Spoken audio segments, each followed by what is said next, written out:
Folks, you know what time it is. Thursday, another episode of Two in the Cooler, and it's a good one. Dare I say, an all-time episode? You're going to love it. Before we get into that, got to tell you about the merch, obviously, that we've got available at snackspot.se/creator/teespring.com. That's snackspot, the letter S, the letter E, /creator/teespring.com. The reason it's at Snackspot is because that's the name of the company that owns this podcast and Schemin' and Dreamin', the other podcast that we produce right here in this studio. So, not only can you get Two in the Cooler merch at that website, you can also get merch for Schemin' and Dreamin'.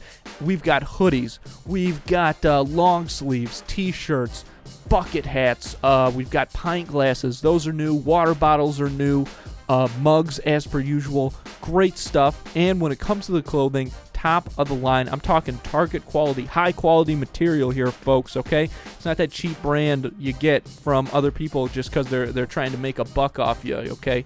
This is like tri-blend fabric on these t-shirts. You're going to love them. You can check that out at Snackspot se/creator/teespring.com. Hit the link in the show description. It's also in our Instagram bio. Take a look. Get yourself something nice, something that's going to make you look good and feel good at Snackspot se/creator/teespring.com.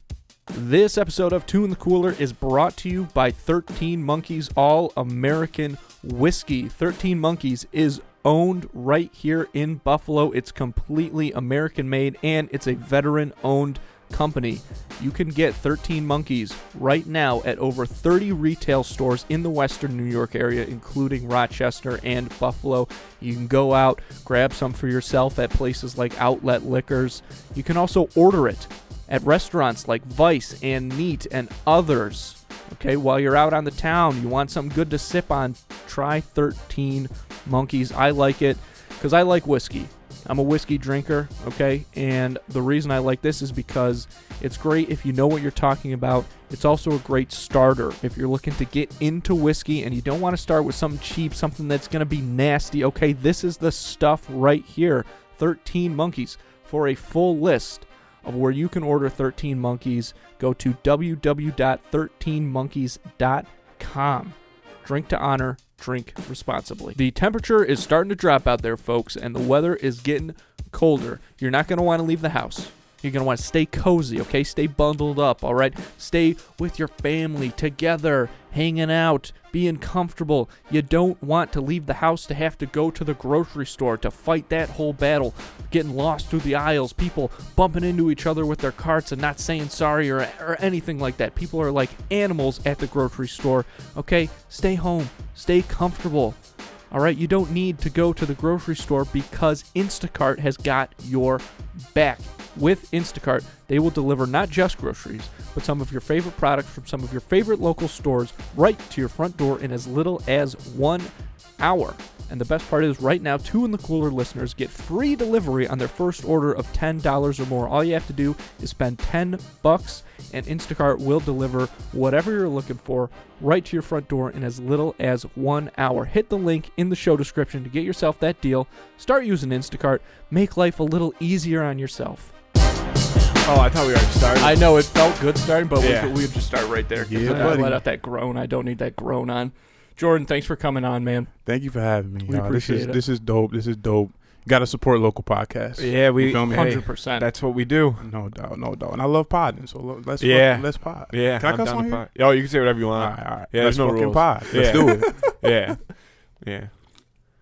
Sometimes Go ahead. Sometimes I kick guests off because they're not swearing enough. Yeah. Oh, yes. They're just, I can tell when people are holding back. Yeah. Well, the thing about cussing is because, like, when I try to put some of my stuff on TikTok, they flag that shit. And I'm like, what did I even say? Because, you just swear when you're talking. Yeah. You know what I mean? So sometimes TikTok gives me a hard time. But Andrew does a really good job of, chopping our stuff up to make it pretty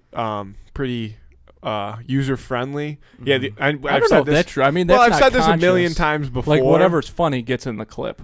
Yeah, but you have a different. I've noticed this. And Will you turn my headphones up a little bit? You have a different sense of humor than most people in the world. Thank you.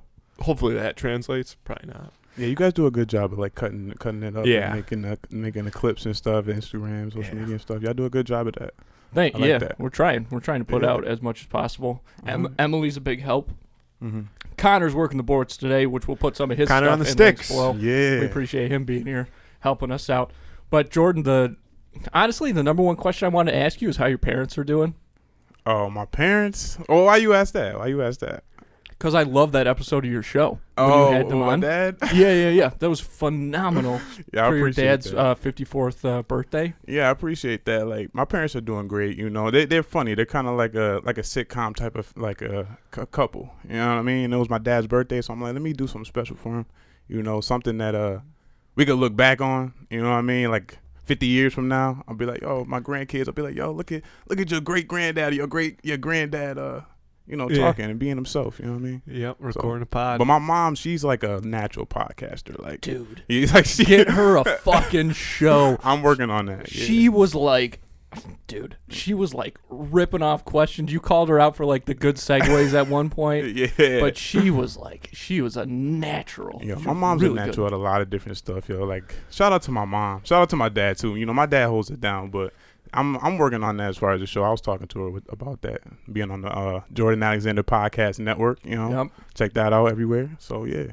Yeah, you've just got the 2 shows on there right now, right? Yep. Ain't trying to hear that podcast and Hell of a Point podcast. Yeah. It feels like when I listen to both those shows, it seems like you got kind of like the perfect thing worked out for yourself. Because you got Ain't Trying to Hear That, where you are interviewing people, and this is a compliment, and I think you'll take it that way. Okay, what you about to say? One thing that I think you're really, really good at, that I think even like we could get better at, but a lot of people that do podcasts in particular, and that kind of runs into my point, is you do a really good job of facilitating your guests and like getting them to start going. You're really good at that. I listened to the one where you had those 2 guys on from the Dope Collective. Right. That was a great fucking podcast. I appreciate it. And you did not say a lot during it. That's how I know it's a great podcast, when I can let people talk. You know what I mean? Because you got to make people comfortable, right? That's the main thing. People come in like, yo, you know, you got the water, you got the beer, like anything you need, right? I'm feeling comfortable. You get people comfortable, and then they just want to talk to you, you know? Because I'm showcasing them. Anybody that I have on the podcast, I'm showcasing them. So I want people to know more about them. That's what I tell them. I say, this is a way for people to know you for you, not just through the music or not just through, you know, your business, or but like know you for who you are. So that's what I try to get at people, you know? Yeah. That's the only mentality I think like to have going into podcasts. Yeah, I should have written that down. Well, because that's why podcasts have gotten so big and everything, because it's long form, and you know, there's a real kind of authenticity that goes with most podcasts.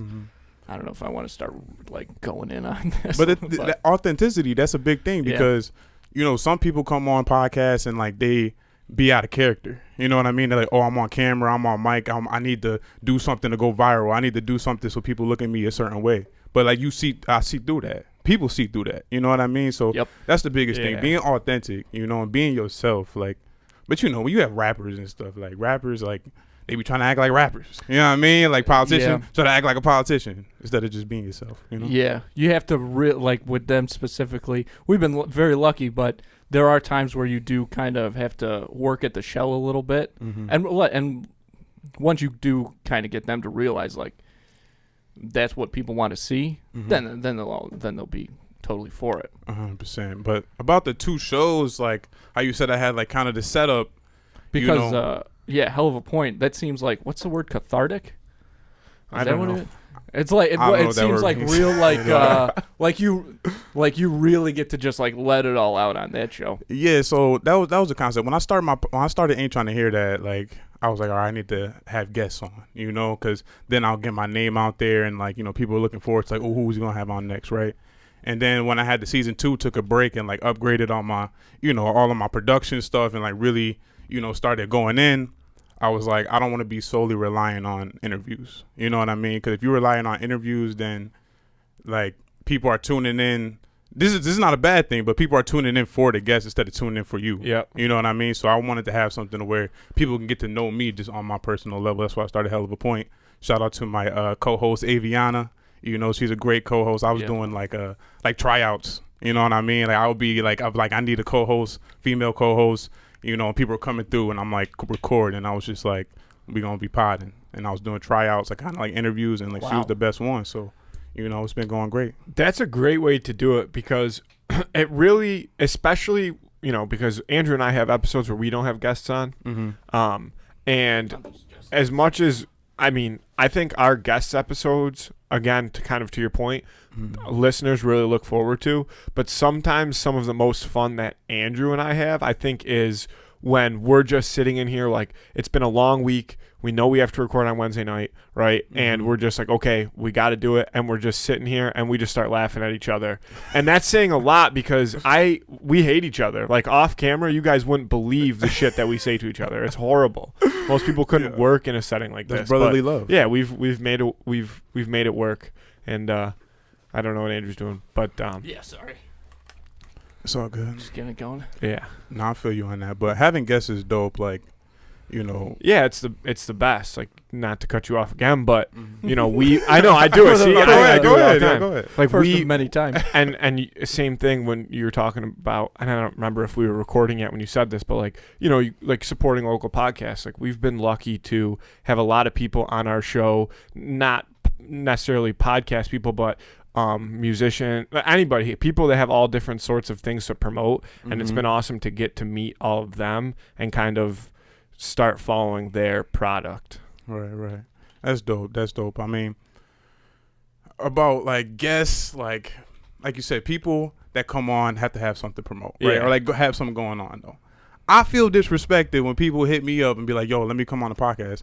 And like I look at their page or like I just know them from like high school or whatever, and I'm like, I mean, you don't really do nothing. Not to say like, you know, you might have stuff going on, but you don't do nothing to promote. You know what I mean? Like, and like that sounds kind of bad, but like, hey, you know, you gotta understand, we trying to grow, we trying to start a business, we trying to get the views up and create content. You know, I'm trying to create great content, and that's what it's all about. You know what I mean? Exactly. Like when people have something to promote or whatever, as long as they come on, like the toughest interviews are the ones where people kind of come on and they don't really get that it's like we're just talking, but there is a show element to it, right? Like, you know, when Matthew and I have gone on podcasts and stuff, like we show up, like we're ready to bring it because we want to give the host the best show that they can, you know, like for them, especially because we do it and like we know what's going on. Yeah. Right. Podcasting is a skill. You know, people don't understand that. Like it's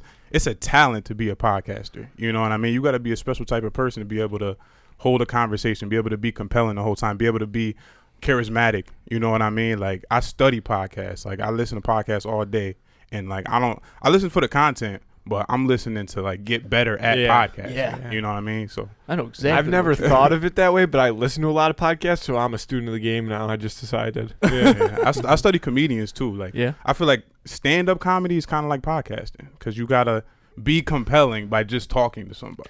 You know what I mean? There are similarities. That's why a lot of my favorite podcasters are comics. Well, it's interesting to me because Andrew's pretty good at podcasting. Horrible stand-up comedian. I don't know if anybody's ever. If you can go out there, you know, search the depths of it's YouTube. All gone. Oh, doesn't exist anymore. I'll recreate it. I did it. Not really. Oh, you did when it. I was like in high school. It was actually. All joking aside, it was actually pretty funny. But again, and I've said this before, he's not funny. He bases his life off of other people's lives. You have to. You do. No. You got to retort to that. You keep. I'm going to stress this point until people realize it, because the people that know you would know that it's true.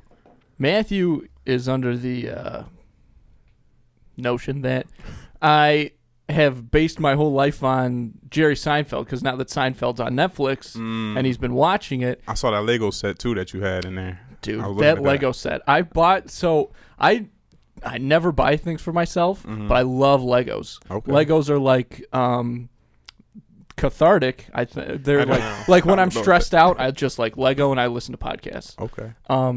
I never buy and Legos are so fucking expensive. Ridiculous. Like I never go for them. Right. And then I was at the Galleria Mall and they have a Lego store there, and I was like, fuck it. Like I'm feeling a little down. I'm gonna get this Seinfeld Lego for myself. And then I brought it home, and my fiance's like, I'm like, check out, it's a Seinfeld Lego. She didn't give a shit, but I'm like, ooh. And she's like, somebody got that for you for Christmas. And I go, oh, okay. And she goes, what are you going to do about it? I'm like, what do you mean? What am I going to do about it? So I was like, I'll keep that one here or whatever. And then whenever this person gives me that Lego thing for Christmas, I'll be like, oh, this is great. And that's, I'll build that. Shout out to them. That's a great gift. Like, they must know you very well to be able to get you something. It was our mom that got it. I was going to say, she probably knows that you got yourself a Lego, the same Lego set by now. Oh, I told her. Oh, yeah, I forgot. So, also, though, the question that I had about that was why not just return the one that you bought or, like, go get a different one? I don't know. Because I like it. It's still I know, cool. but you just said yourself Legos are expensive. Like, what, we made out of money around here or what? I don't know. It looks fine sitting on the shelf. You could take both of brings them a and then little combine them into, like, one big. Yeah. Like, one massive. Yeah, what about that? Or what if something gets damaged? Yeah. Or you're gotta missing a back up. piece. replacement pieces. Yeah, replacement pieces. Boom. See? We're working it out. Yeah, We're getting fine. it all together. What podcasts do you listen to most often? Like, what are your regulars? Joe Budden podcast. Love the Joe Budden podcast. Joe Rogan, obviously. Like, he's the top, right? Like, Yeah. So you got to study Joe Rogan. Yep. Bad Friends with Bobby Lee and Santino. You like that one? Yeah. Van Lathan has a podcast on Spotify that I listen to. He's from TMZ. Used to be working TMZ. Who else? DJ Academics. Like, he's big on Spotify now. He's got his deal. So, like, people like that. I like to listen to people who are.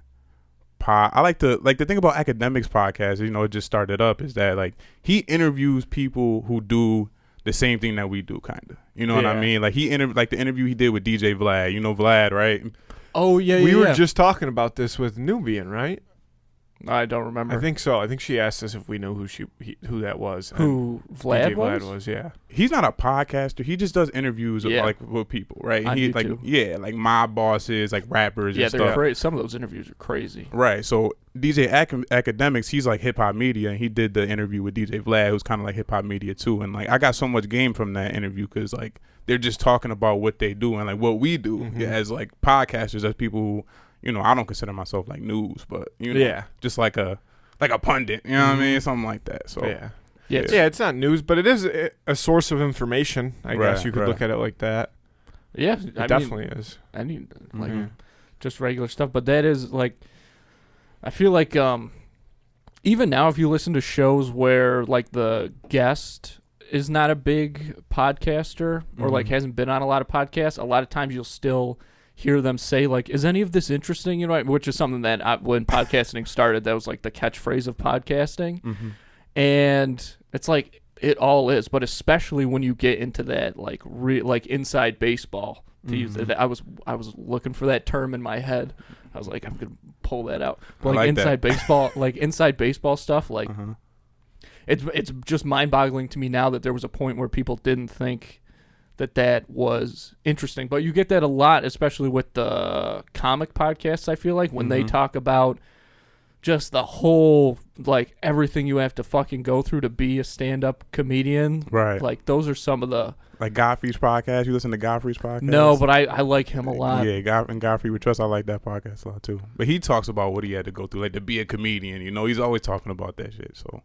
Yeah, like, you can get game from everybody. I get game from every single podcast I listen to, and I just try to implement it into what I do. You know what I mean?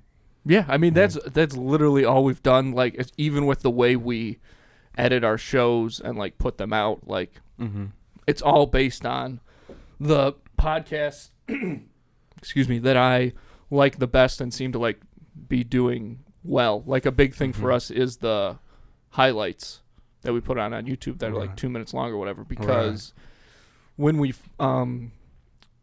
I first started getting really into podcasts, and then when we started doing this show... When did y'all start? I'm sorry. We started over Zoom in April.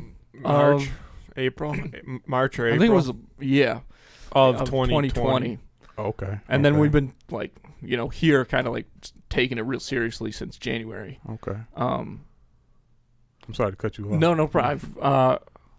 And then what I realized was like the way I was discovering more podcasts was through YouTube clips. I would just sit there. Next thing you know, I'd have watched like 10 different clips from all these shows and stuff. And like, I think that's how people get into this, become fans and things. And, and now even condensed, I feel like TikTok is a big thing too, for a lot of podcasts. Not necessarily a lot. I mean, a lot of podcasts post clips on TikTok, but I feel like TikTok is one of those things where, you can have kind of one good clip and all of a sudden you can gain a lot of traction from it. Yeah, it's hit or miss. Yeah, exactly. It's hit or miss. Like, I don't know. When it comes to social media and like promoting and stuff, like you can't really tell what's gonna go and what's gonna not go. Like it's just kind of like you post as much as you can. Yeah. But as far as the clips, I started doing that too because I was looking at people's YouTubes and I'm like, yeah, I need to do clips because if you got an hour worth of content, like a lot of people don't listen to like a full hour of people's stuff, right? Like they might listen to the first 10 minutes.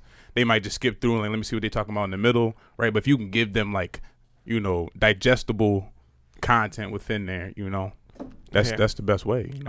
And I also feel like that's a mix though. Like me, there's certain podcasts that I listen to that I like that they're only like 30 to 45 minutes, right? And then there's other podcasts that I listen to where they'll put out a 2-hour episode and I'm like, damn, this episode's only 2 hours. I'm going to run through this and have, you know what I mean? Before by the time I even get to lunch, like, and I think that comes with, like, I don't want to use the term success, but when people really, really enjoy what they're listening to and more people kind of start to listen to it and they want to listen and they kind of crave it almost. It's like watching a show, right? Right, right. There's characters. Yeah, well, and like I say this all the time with the way Netflix works now is like you don't have to wait a week in between every show.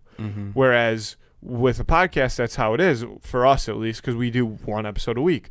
So you want to give people enough to listen to, but you don't want to give them so much to where they only listen to the first half hour and they look and they're like, oh, there's still another 2 hours in this. I don't want to. I'm just going to stop listening now. Yeah.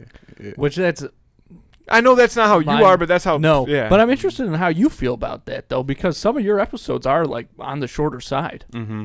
Well, when it comes to interviews, I feel like, a lot of people that I have on, this is like their first time doing an interview or like a second time. So like they might not understand that you can't just answer the question as like yes or like no or like, you know what I mean? So I like to keep those short so that, there's a better chance of people getting through the whole thing. Yeah. Right.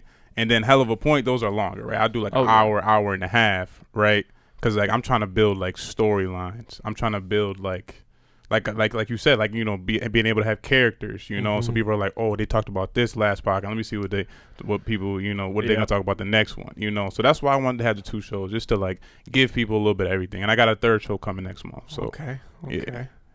Well, a little something for us there. Are you going to be like co-hosting or hosting that one too? No, I'm not on camera on that one, Okay. but I still have a mic though. I'm just off camera. Okay. You know what I mean? So.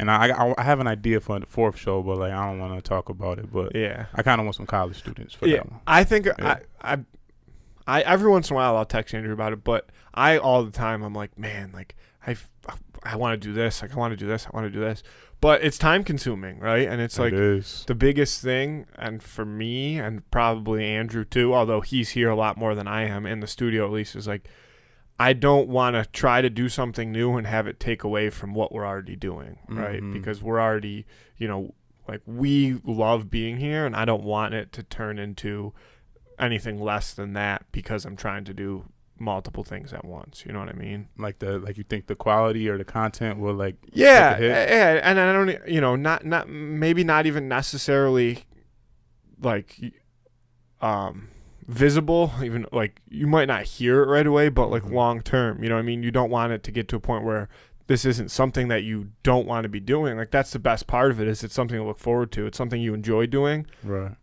And it's it's something that other people enjoy listening to. So it's like kind of best of both worlds when you're doing it. Right. But I thought you were gonna say something. But no, I love podcasting. It's a lot of work though, like you said. Like, yeah.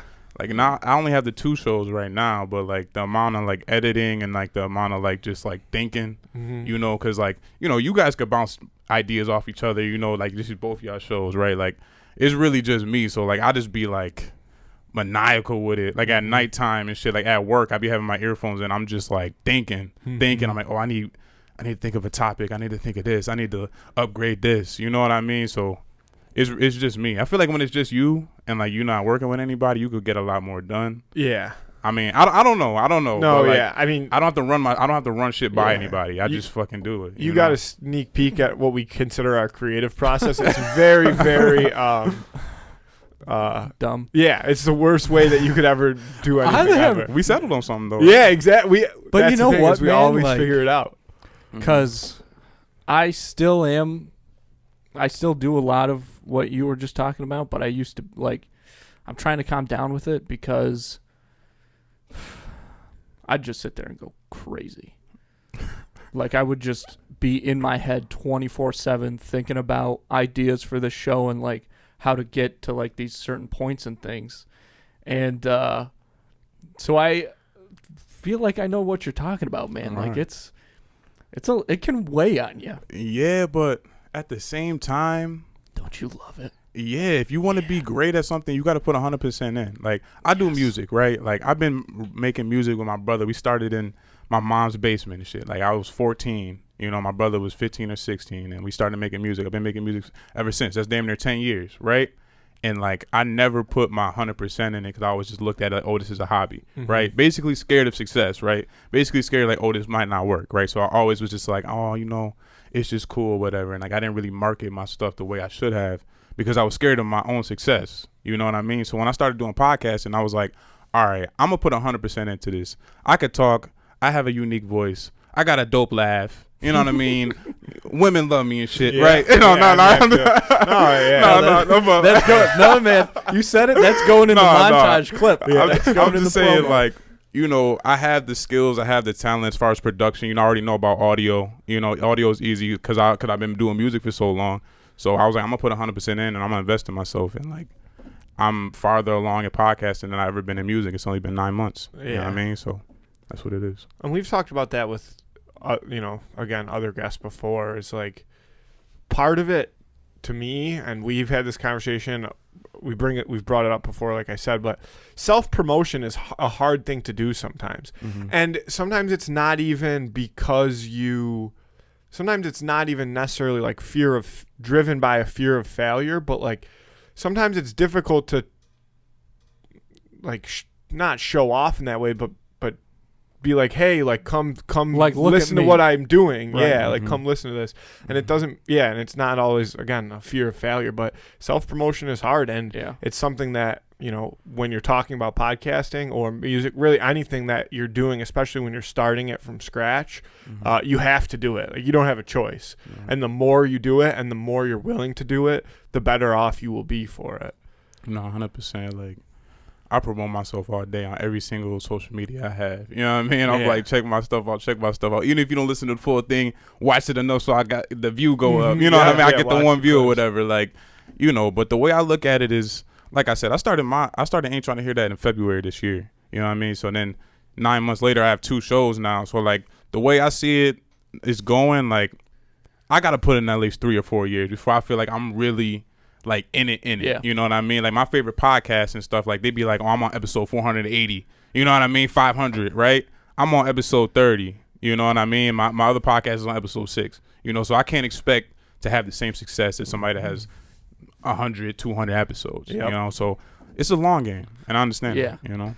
That's exactly right, man. It's weird. Like, I was just thinking about this today.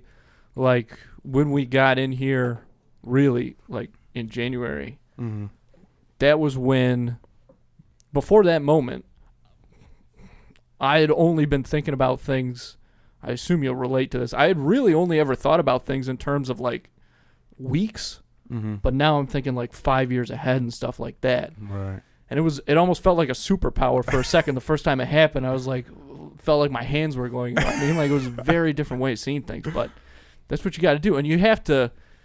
I'm glad to hear that it sounds like you made that conscious flip in your head. That, like, okay, saying it out loud, yes, I'm going to do this 100%.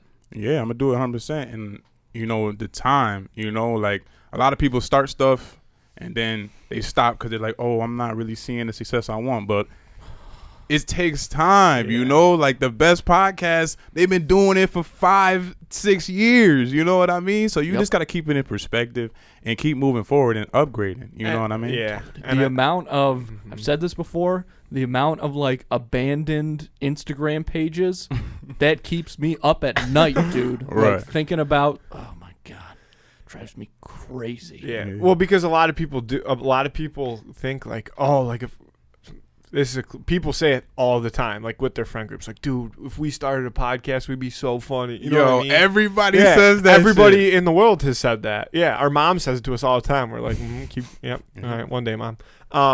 That's when I was listening to your mom, I was like, this was she could have a show. That's why I was wondering about that though, because like when our mom says I should have a podcast and stuff, I want to be careful here because she's a wonderful lady. Don't get in She's trouble. very funny, and she's very funny. Doesn't scare me. Right. But like, your mom could have a show, and I hope Definitely. that she does. Definitely. Yeah, she's a wealth of knowledge, you know what I mean? And like she's been in the community. She's born and raised in Buffalo, you know what I mean? Yeah. And like she has a lot to say, you know. And she like the way she says things. She's a social worker too, so like she understands people. You know, I feel like that's where I get a lot of how I am, like understanding people, being able to read the room, you know, being able to feel energy and like being able to get people to talk. You know what I mean? Like if I talk to my mom, she's not a therapist, she's a social worker, but I'm like talking to a social worker every time I talk to my mom. You know what I mean? Right. So I get a lot of like, skills and stuff from her, you know. And also, you already said this, but I'm going to reinforce it. You have an unbelievable podcasting voice. Like I listen to our podcast sometimes, and I'm not a big fan of the way that I sound, but like you could, you were probably born to have a podcast, have multiple podcasts. It's a great sounding voice. That touched my heart. Yeah. Thank you so much. No, I'm just being honest. Yeah, like it started out like, you know, I was one of those people like, yo, I should start a podcast. Right? I didn't really say that all the time, but like I just thought that, you know, and I'll always be on my Snapchat story, right? And like just telling stories and shit, right? And people be looking at my story like hitting me like, yo, I'm cracking up. Like, yo, this is hilarious. Like people were like, I look forward to your story, right? They're like, you should start a podcast. I'm like, you know what? I'm going to start a podcast. And that's how it started, you know, just me in my living room. You know, I remember it was snowing and like I went out and I bought a second mic because I already had a mic and like, you know, an interface and all that because, you know, I make music, you know. So I bought a second mic. And I was like, I'm about to record my first podcast. And it was damn near a snow day. Like, I wasn't even working that day. I shouldn't even been driving. But, like, I just had, like, that, like, itch. I'm like, I need to start this shit today. And you gotta do you it know now. what I mean? And, like, that's how it happened. That's the difference. That's I think, again, Nubian. We were talking with Nubian about, like. Shout out to her. Yeah. Dude, I watched that episode. She's the fucking best. She was awesome. Mm-hmm. She's great. When she was talking about like listening to your instincts, and if you do that, it makes a lot of difference. Like, because you could have said, "It's snowing, maybe I'll do it tomorrow," but you didn't say that. Somebody else did, buddy. And who the fuck knows where they are? They're not here. You know what I mean? Yeah, they've got one extra Instagram page on their account, and they've never posted shit on one it. Instagram page, like 5 followers, is like they friends or whatever. Oh my God, with like one post from like 2018 coming soon. Yeah. Oh my God, that shit drives me so crazy. I don't want to be one of those people. That's why, like, I post like I know. Episode a week, boom, boom, boom, hitting you over your head. Because the more people see your stuff, like, even if they don't watch it, but they're like, oh, I know about it. Like, I've gone to the bar and people are like, yo, you be on that podcast. I'm like, you know, like, I just want eyeballs. Like, yeah, it's literally basically like, you know, views are one thing, but there's a lot to be said for just like your impression rate. Like, just like, boom, if people just even see it for a second, it makes a difference. And those things, like, the more we're putting out there, the more all that stuff's starting to add up for all of us, you know? Right. Like I said, it's going to be some years. You know, we're going to sit down in a couple years, and we're going to be big. We both going to have our own studios and shit. Y'all going to have a whole bunch of shows. Y'all going to be doing y'all thing. I'm going to do my thing. And we're going to have like a podcast retreat or something. Oh, do like a brunch or something. And we're going to show this clip. Yeah. It's going to be so crazy when we watch this clip. Speaking into existence, man. Me and my chubby face, and we're sitting here. And oh, is that your problem with it? I think I look chubby. I think that it's great. It's great work. Yeah. Who did that for you guys? Mark Zastro. Unbelievable. Okay. He's done a lot of stuff for us. Yeah, he's done everything for all the. And I credit it to the fact that he knows you better, so he really understands your facial features, or maybe he just saw a couple. He got a little thing for you. Yeah. I wish I could catch. Mark is a fucking catch, man. If only. No, that's a cool logo. When you hit me up about it, I was like, "Thank you for letting me into the cooler." Yeah. So, yeah. And that's another thing we talk about all the time is like you have to have a good name for your podcast. We think our name's good, whether people agree or disagree, but you have great names for both of your podcasts. Thank you. I mean, how did I think of Ain't Trying to Hear That?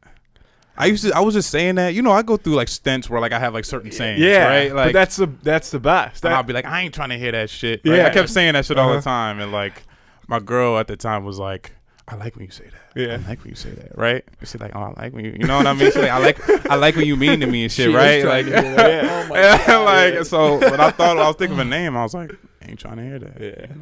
Yeah, I heard that name and it was like, oh fuck, that's a really good name. Like you just it clicks like that. Yeah. And with the other show, Hell of a Point, man, when you started that, especially after listening to Ain't Trying to Hear That a little bit, I was like, man, this guy's got a lot on his mind.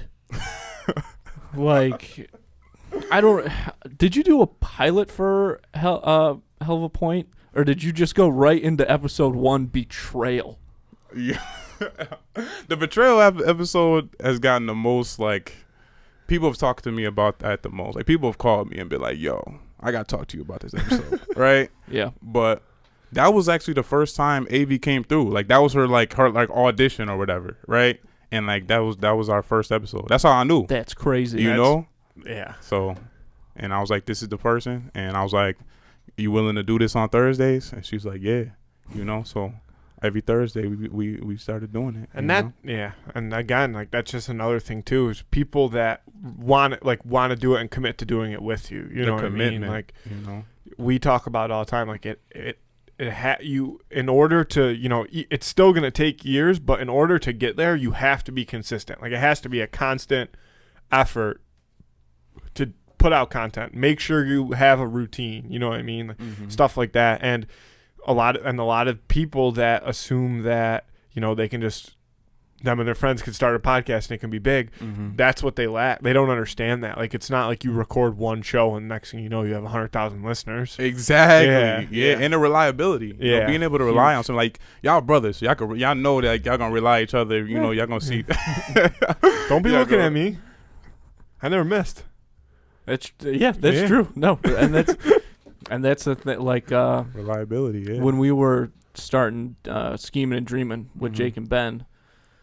And with any podcast that we bring on, that's the number one thing we try to say is, like, you have to be consistent because, like, you can't do, like, you're going to be able to do it for, like, a month, like, no problem. Like, okay, I got to record on, like, it's exciting, right? You're exactly. Like, yeah. And then the first time it becomes inconvenient, I think, is, like, the problem. Still got, you know what like, I mean? Maybe your girlfriend's on you or whatever, like you haven't seen her in a little while, you got things to do, but it's a commitment, like you got to do. You can't just do it for like 4 weeks and then, I actually have something to do that day. Like you can't have something to do that day. Like you have to block off that chunk of time to do what you're supposed to do, And I think that's where people start to go down is like one little like thing. Like the first inconvenience. It's over. Yeah. It's like you have to, because no matter, everybody's busy, you know what I mean? Like everybody's busy. Everybody's busy. People act like they way busier. Like, but I know you ain't doing shit. Yeah, everybody thinks they're the president. Yeah. Right. I heard somebody say that on something, and I think that's correct. I would not be a good president, I tell you right now, because I don't want to be that busy. That'd be my least favorite job. Yeah, I could be president. I got voted most likely to become president in high school. It's in the yearbook. I didn't get voted anything. Oh, really? Yeah, just credit. What'd you get? Most likely be famous. Hey, let's go. Yeah, no, what are you going to do? Halfway there. Yeah. No, I missed just wide on that one. Yeah. But no, I would become president. Like, I would just listen. It's all about listening to the people. Uh-huh. You feel me? Like, dude, if the president just listen, you but know? But that's a problem. Is like the way that office is set up. Not that I know what I'm talking about, but well, you watched Corey in the House, right? But I watched Corey in the House, dude. Doing your homework. Yeah, exactly. Yeah, a lot of ice cream. But like you gotta get in there and reset that whole thing if you actually want to make that job what it should be, like you said. I just think when it comes to politics in general, like you have to listen to what the people are saying. Like a lot of politicians, like if you're a legislator in like of a region or whatever, right? You have to do what the people in that area want to do. It shouldn't be about your agenda. It should be about the people's agenda. You know what I mean? Yeah, but I think that's one of the things that happens in politics nowadays is a lot of, politicians like have a starting point and in their mind, and it's probably true, in order to get to their end point, they have to listen to the people that are going to help them get there. Not and I don't mean that by like people that would be, say, voting for them. Like the people that are currently in positions surrounding them or above them, whatever it may be, like they're the ones that ultimately end up making the decisions for the people who are using, whatever it may be as a stepping stone to reach their ultimate goal. Yeah. The end point should be that everybody is good, though. Yeah, that should be the end point. End point shouldn't be like, I want to be in the history books. Because if you're doing it for that, then you in it for the wrong reasons. Yeah. The end point should be everybody is good. Everybody where I'm from is good. Everybody in the country is good. Which, or like, you know what? Now, you saying that is kind of the first time I've ever heard anybody say that. And that's probably a really good point that kind of falls onto, like, I'm not going to blame the school system here, but like I've never until you said that thought about like, yeah, you shouldn't be the president because you want to be like remembered as a president. You should be the president because you're like, you think that you can best serve a group of people. I feel like little kids that are like, I want to be the president one day, don't say that because they're like, oh, I really want to make sure that everybody can, live the life they want. They're like, well, I think they're real little. Maybe they just want to be on TV wearing suits. Yeah, they want to wear a suit. Exactly. Never been on live TV before. You ever seen that little kid? That's the apparently kid. Apparently, one of my favorite. Yeah, love that. Yeah, my girlfriend does a really good impression of that kid. Like nails it. Yeah. She also does this British accent that sounds so real it freaks me out. I think she has an alternate like personality that she turns into. Well, she is a ghost, so it is what it is. Halloween just came and gone. I love a British accent. Did you guys dress up? What were you dressing up as? I didn't. I had a tough year this year. I didn't really get to do anything for Halloween. I was just I was coaching a hockey tournament that weekend, and it was also my first week leading up to a bunch of other stuff. So I didn't really get to do much for Halloween, which I was disappointed in because I've always been a huge Halloween guy. But I know Andrew dressed up for Halloween. Yeah, Yes, I dressed up as Jerry Seinfeld. Yeah. Yep. So there you go. Yeah. Jerry I know. Seinfeld, it's bullshit that he tries to tell me I'm wrong. It was a great costume. Absolutely nailed it. Yeah. What are you going to do? Hey, there you go. How about yourself? Yeah. Oh, I don't dress up for Halloween. Oh, okay. Like growing up, we didn't celebrate Halloween. You know what I mean? Yeah. That's kind of like a black family thing. You know what I mean? Like black people, they like a lot of black people be like, oh yeah, I didn't celebrate Halloween when I was a kid. Because it's like, oh, this is demonic or whatever. Yeah. But yeah, like that's why I've never really been into it. But I always just say I'm O.J. Simpson. Like whatever I'm wearing. Somebody asked me, I'm like, and he was in town on Halloween. He was at the Bills game. The juice is loose. Yeah.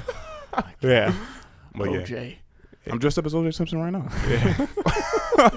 Listen, he's not wearing leather gloves. Honestly, I can't get enough of OJ content. Like everything he puts out. OJ Simpson is like, he's unbelievable. You talk about not giving a fuck about what other people think. Like he just randomly showed back up in the world and just put himself online for everybody to see, always posting like videos on Twitter, just talking about himself. And if you go read the replies, there's a good chunk of them that are still like, hey, FYI, like remember when you murdered your wife and stuff like that. But in his mind, he's like, I'm OJ Simpson, like fuck you, like I can, you know what I mean, like I'm out here living my life.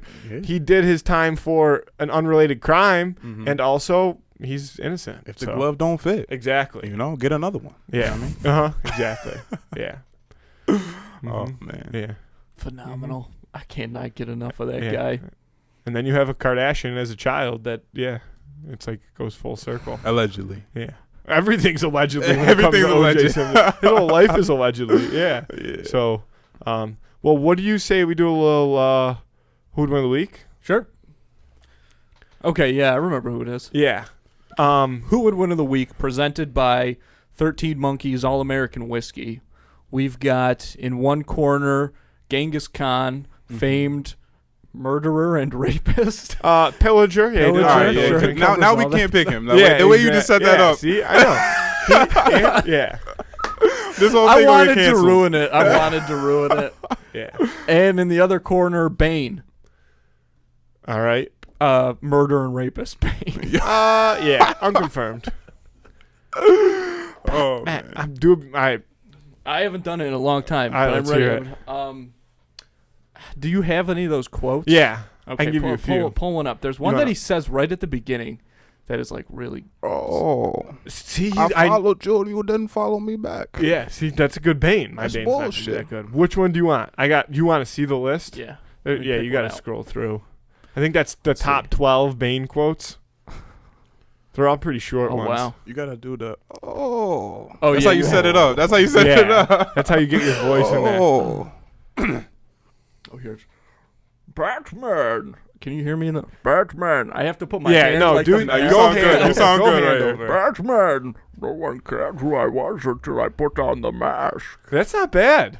I mean, it wasn't great. that's You need pretty a damn little- good. If you That's could pretty damn find good. a little bit more of the Britishness that he has, you would nail it. See, he doesn't sound British to me. No, but he has a little bit of Well, Tom twang. Hardy's British. I get that, but I don't like when I watch that movie. I don't hear. He's the just British Britishness. and smokes like 3 packs a day. That's how you get your voice like that. Yeah. Oh, you know. Oh, see, some of these are quotes. Some of these are quotes I think from the comic books too, because I'm looking at them and I'm like, I don't remember that. I'm Batman. Yeah, I'll give it a try, but I'm gonna embarrass myself. I need the right one. I'm so bad at this. Can you do the? Well, how do you? Oh, how was that? Bad? Oh, That was bad. That Really? was terrible. oh, oh, You gotta stop. man. oh, oh. Am I getting closer? We will destroy Gotham. I think that was closer than what you did before. All right, well, that's my Bane quote. So let's get into it. Both very destructive people, probably not top tier citizens, and both physically inclined. Yeah, not dissimilar in their in kind of their backstories. You know what I mean? Yeah. Like Bane, Born in the Darkness, both had pretty tough lives. Yeah, I would say made that them who they are. although it might not be historically documented that Genghis Khan was born in the darkness, he was probably born in the darkness. I feel like everybody at that time was, kind of born into the darkness. Genghis Khan became Genghis Khan. He had to he killed his best friend. Yeah, he killed a lot. Really? Yeah. Yeah, I don't And know then the it was history of Genghis Khan, so this is very interesting. I'm trying to remember all of it. He's got. That's not his real name. He's got And some you other can never name. believe what the history books say, So But for all we know, he was a he, great guy. You just got to get your information from somebody off of YouTube. Yeah. Some dude with dreads, you know what I mean? Yeah, Twitter's a great place to go. Yeah. Mm-hmm. But I mean, is there a more ruthless guy in history? I'm talking about literally in the mix, getting his hands dirty, because he personally killed a ton of people. His his legions Yeah. killed 36% of the population or something at the time. He It was 40 people, but still. Yeah. And that was at a time too, where leaders would go in first. Right. You know what I'm saying? He would lead the charge. Especially him, yeah. Yeah, and then he would be the one that was, mucking it up early, and everybody else would be like, "Oh, he's doing it. We should go do it too." I like that though. Yeah. I like that It hunger, that mentality. Not that he killed people Yeah. and shit like that, but No, I'm just but saying yeah. the And mentality to take over. Well, you yeah, know? because whether he did good things or bad things, he was a leader to the people that followed him, right? Mm-hmm. And there's something to be said about a leader who's willing to go into battle To first, lead right? by example. Exactly. Right. And that's probably why he was able to captivate so many people, I would have to assume, is because he would go out there and he would walk the walk. Bane kind of does the same thing, though, right? Yes, but that's what I'm taking on getting to. Batman. Right. Bane is very cutthroat. Like Bane kills his own people and stuff because that's what needs to be done, and maybe not needs to, but like that's the quickest solution sometimes. And rather than try to save somebody's feelings and come up with a different answer, he's just capping. I don't know what the weather was in Gotham, but he was wearing that trench coat the whole time. Like, if I seen him in a trench coat in 103 degrees weather and he ain't sweating, I'm scared. See, you know what I mean? That's an interesting point because, well, it does rain a lot in Gotham, but Genghis Khan also a guy who was always like in a trench coat style, probably like layers on layers for sure. It was just some animal fur or whatever that he was chucking over himself. Some light metal work. Yeah, but I mean they're very similar, and I don't know Genghis Khan's actual size. He was probably a big dude, but I bet you he was hefty, big. but I can't imagine he was that tall. People weren't very tall. Yeah, that was. Yeah. But he was probably like 6 foot, and that's probably why people were like, "Oh my God, this dude's a giant," because everybody was like 5'3" back then. I don't even know when back then was. Can you look up how tall he was? Because I'm curious now. I feel like he might have been a kind of a pipsqueak. Hey, Napoleon style. Napoleon style, but if you got a sword, I mean, size don't matter in this case. Yeah, in this case, not all cases. That makes people a little taller if you give them a sword for sure. Yeah. But both of these guys, they'll definitely do whatever. Well, what I should say is like they are both fully assured that what they're doing is the right thing, right? Like they have no qualms about all the murder and stuff because in their minds they are completely 100% convinced that it's all justified for the greater good or whatever it may be. Yeah. Like ideologically, both of them are completely committed to their movements. So they would be best friends if they were alive at the same time. Well, I think they would be. But if two guys like that meet, they're definitely competing, right? Yeah, yeah. Like you can't both be alphas.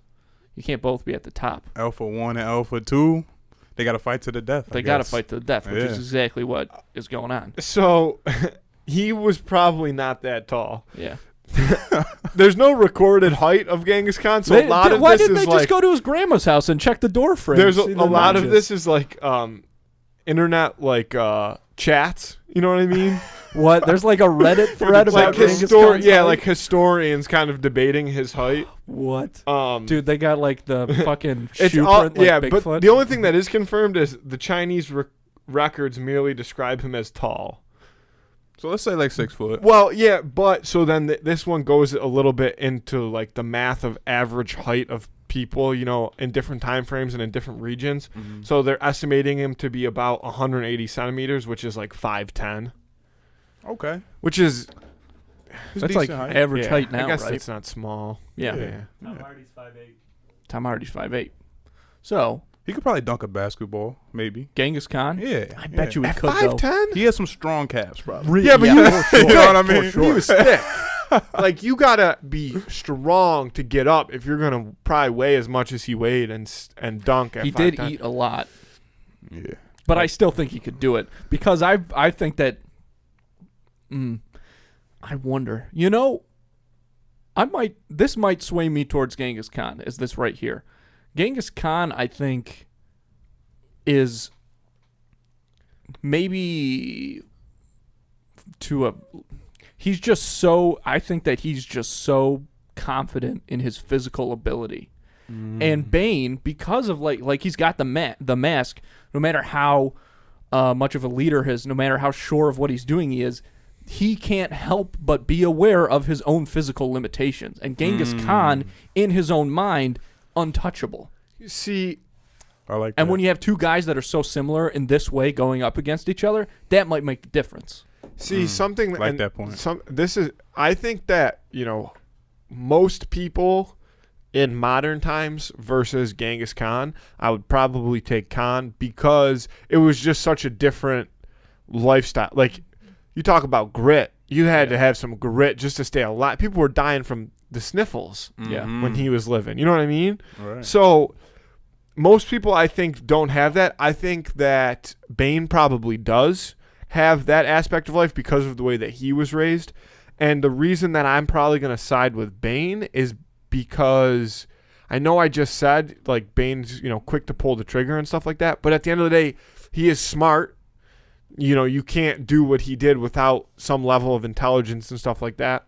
And no disrespect to people that were alive when Genghis Khan was alive, I just have a feeling that he wasn't necessarily the brightest person of all time. Yes, he was a physical specimen, but does that mean he was intelligent? I would have to side more towards no. Because I think that if he was very, very smart, he would have done even more damage than he did for a longer period of time. Like, he would have been able to sustain it more. Yeah, I'm about to call Genghis right now. Genghis. Yeah, I'm calling Genghis Khan stupid. But think about this. He was at the top of his vast empire, his vast legions, and everybody, like you said, especially if they grew up under the Genghis Khan rule, ruthless. Yeah. Ruthless was the name of the game. And he had to be, without a doubt, he had to have some level of political savvy. And I think it's recorded somewhere that he did. Absolutely. To keep his organize place. that many people. That's I know, but everything. And to hold that power. Because I bet you But hold on. I just want to say, I bet you that every single person in that army, whatever, was just waiting for their chance to move up a rung. Even the people closest to him. Yeah. He killed his best friend. Yeah. Rebuttal. You're talking about some of the most powerful leaders of history weren't necessarily very good politicians, but it's fear. Like, he was so ruthless, he was able to strike. All he had to do was stay ruthless, and people were going to follow him. He never had to make smart decisions once he had a large enough following, because he had, people that had his ruthlessness instilled in them, following him because he was so ruthless. He didn't have to go out there and make intelligent political decisions. People were afraid of him. Think about how easily it would have been to assassinate this man. Oh my God, it would have been a tap. There's no investigations. There's there's footprints. Somebody killed. There's fingerprints. Like, they would just sneak into his little tent or whatever, slice him up, and it's over.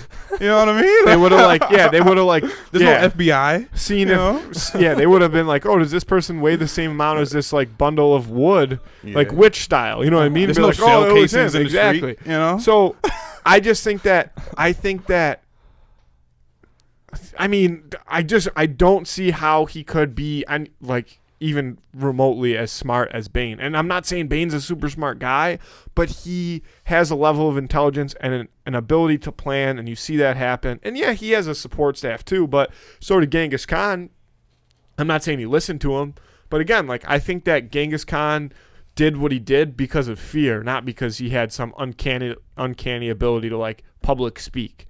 I would almost go as far to say I don't know. That's not what I'm talking about. No, I know, but I'm talking about the understanding, though, and you're in a way making this point. The understanding, he's obviously aware that, like I said, everyone's trying.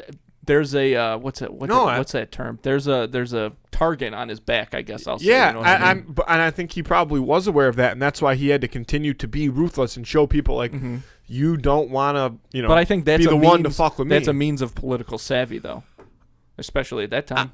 That's probably the majority of how politics was done. Exactly, but that again proves my point. If that's the level of intelligence right now, if that's the level of intelligence that's required, to have people follow you, then that's fine. But that's why I know for a fact that Bane is a smarter person than.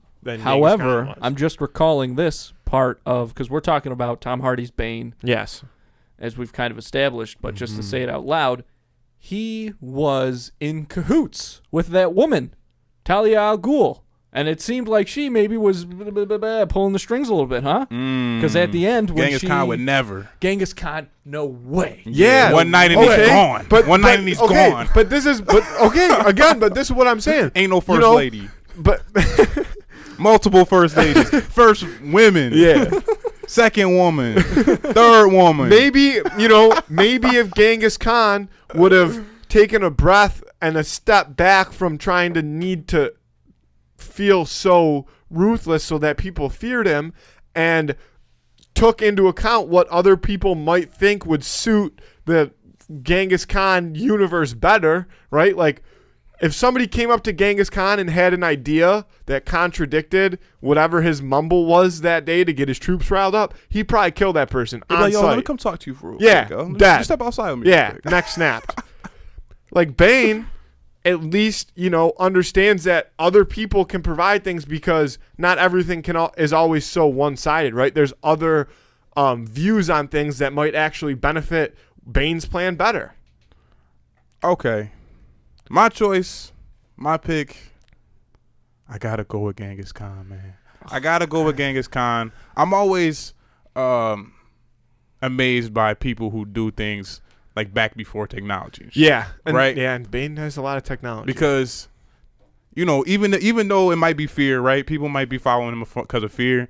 To still be able to organize that many people to do what you wanted to do without phones, without you writing a letter, you don't even know if that shit got to them. Yeah. People be like, oh, I missed you, like you don't miss me, like, you know what I mean, like you have access to me the whole time. Like imagine sending a letter and you don't even know if that shit got to me until a couple months later and you get a letter back. You know what I mean? So world is a crazy place. Yeah, just to be able to do that shit, be able to stay alive. You know what I mean? You gotta like kill your food. And you know what I mean? Yeah, and I get that. The part of being able to organize people, it makes sense, but I still think a big part of that is because he was giving people the opportunity to be fed. You know what I mean? Mm-hmm. He was the reason that people were staying alive, was because he was ruthless. So they'd follow him into battle and they'd go plunder and murder and do whatever they had to do. And then they'd have all these things that they could just take from people because nobody could stand up to him. So he was a provider. He was a provider. He was a provider for the people. But I think ultimately that's kind of Bane's goal too, I guess, is he kind of wants to do the same thing in a modernized way. Like burn the world down in order to recreate, I guess you could call it, because that's his whole thing, right? It is politically based, no? Right. But if it come down to them just fighting, yeah, Genghis Khan whooping his ass. I'm sorry, yo. I think so. Genghis Khan, like I feel like he got the hands, and like he could probably take a punch. Like Bane can't take a punch. Bane can take a punch. If he I don't know. But again, that mask is such a liability because it's got those little capsules in it, right? One of those comes undone. We saw it in Genghis the movie. Khan it takes him out. Probably doesn't even know what that mask is. He'd probably doesn't think matter, but he knows Bane that was a god. No, even though you called Genghis Khan stupid, you have to understand. I didn't call him stupid. I said he's not as smart as the average person. You said Genghis today. Khan was probably the dumbest person ever in existence. But I never said that. To quote you, but see, that's not true. But he definitely knows hit head, hurdy. You know what I mean? Yeah, he knows he definitely knows how to kill somebody. Damn, this water's full as fuck. Like Genghis Khan, yes, definitely through trial and error has figured out like the most effective way to kill somebody. But League of Shadows, Bane, right? Whatever. I'm not. Listen, we're not attacking you. See, this is one of those picks that it's definitely could go either way, but I think that what we are forgetting about is this thing that you guys think I'm so crazy for talking about, and it is Bane's level of intelligence compared to Genghis Khan's. Bane is a pretty smart guy, and he's good with words. Genghis Khan won't understand them, but they exist. He'll just be like, that sounds like a threat. That's all he needs to know. Genghis Khan would. Yeah, he did a lot of grunting for sure. He was a big grunter. All right, Khan. I'm locking mine in at Genghis Khan as well. 100%. Yeah, he takes it. Yeah, I mean, again, it's a good fight. Yep. It could go either way. Hopefully a game comes out or something on like Xbox or PlayStation, or you could just fight. Like, you could have all these. We talk about it all the time. Like, how could we ever simulate all of this stuff? Right. But then what would be the point of talking about them, though? Because we just like, oh, look, let's watch a fucking thing. If there was a video game. This is the fun part. With all the dictators and everything from the past, who would you use to fight first game? Genghis Khan, 100%, like without a doubt. Genghis Khan is the Andre the Giant of dictators. Okay. I would probably. I'd have to think about that one. I'd have to pull out my list of my favorite dictators. Sure. And that's just, in your famous wallet. famous leaders in general. Is this a one-on-one though? One-on-one. It's kind of like Mortal Kombat. Yeah, exactly. That's tough. I really don't know. I'm feeling a rush of patriotism going on, but I'm like, I do think that Genghis Khan would beat the wheels off of George Washington. Yo, George Washington has no hands. Yo. Yeah, George Washington get his ass beat. If George Washington was alive right now, and I saw him at 7-Eleven or some shit, you throw? Yeah, yo. Like if he was taking too long, like if he was buying lottery tickets or some shit, I'd be yeah. like, yo, man, hurry up. And he's like, that's the worst. When they're sitting there and they're looking at it, they're like, let me get 3 number 5s. Yeah. Or if they got and like, no, those shit. are the wrong ones. Those are the wrong ones. And it's like, motherfucker, just take them. Yeah. Or if he walked in the store before me and like didn't hold the door for me, I'd be like, which he wouldn't. We know that. George Washington was a gentleman. I don't think so. And a scholar. He had wood teeth. See, George Washington though, smart. No. I don't know. Dude. Yeah. Dude, listen to me. Look at like Alexander Hamilton, right? Everybody loves him because they're like, oh my gosh, look, he's got a fucking cool signature. Like all these doctorates and stuff. You're thinking of John Hancock. He's got like all these doctorates and stuff. It took like 6 months to go to medical school, dude. They're like, hey, what's this? A hand? You're a doctor. No, like, that's all it because took. no, I don't necessarily agree with that because It's true though. No, because I think like getting doctorates then were more like philosophy based than like. You're right. And it was based on money. Like there was no poor people becoming doctors. Yeah, you know, like you had to have money. I kind of to still get like that though. Yeah. It just like they get more on you because it takes longer. Yeah, but I don't think any of the presidents could fight. You know what I mean? Like the fucking what's his name? Teddy Roosevelt. Yeah, dude, Teddy Roosevelt. Sure. Okay, Teddy Roosevelt. Yeah, I feel like Honest Abe. You know, he got the reach, right? Well, yeah, he's he's 6'2". yeah, You know, he got a mean jab, probably.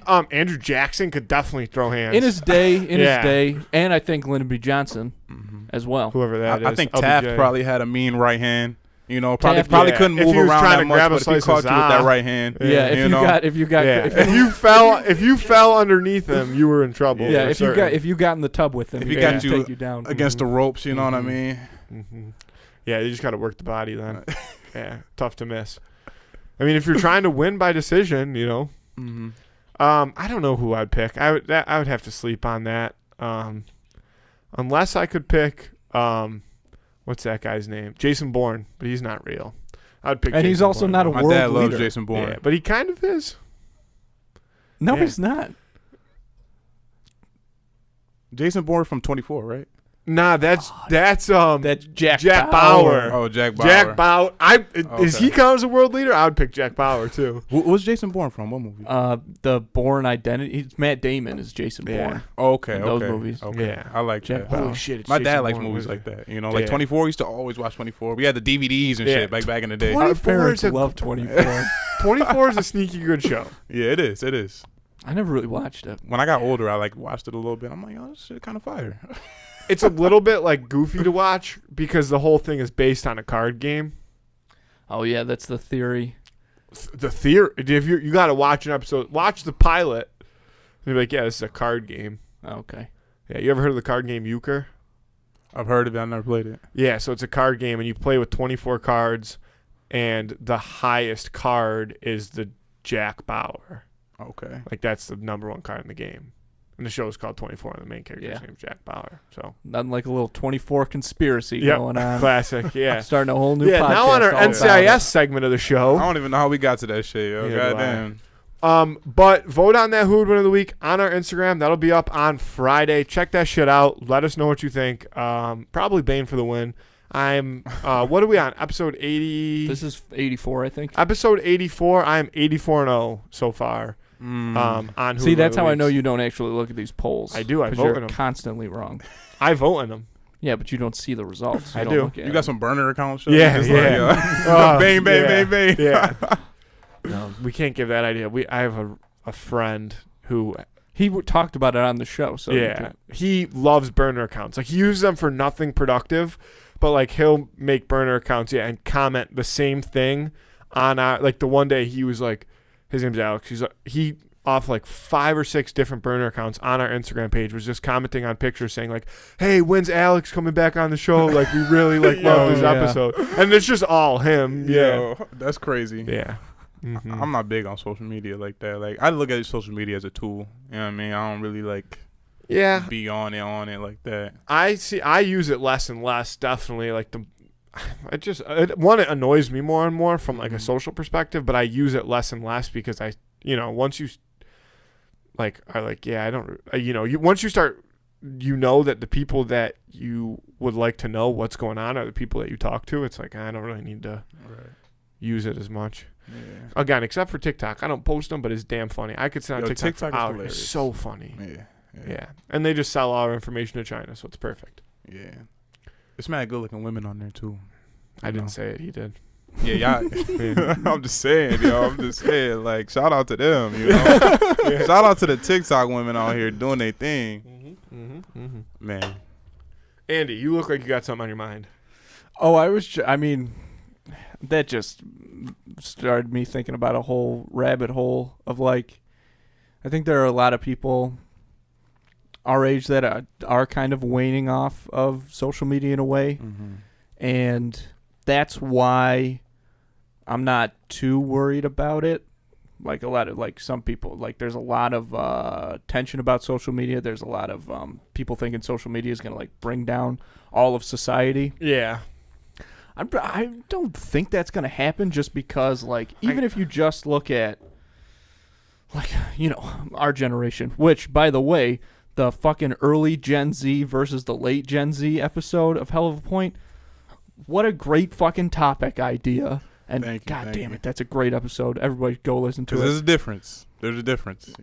Yeah. Cusp. Very interesting. I'm cusp Gen Z. Yeah. Yeah. I don't know what I am. You're Gen Z because you're 98. Yeah. You're 97 also, 97. Right? Okay, yeah, me too. But, like, if you look at the people going crazy on Facebook, it's all the generation that got on there, like, when they were older. They kind of already...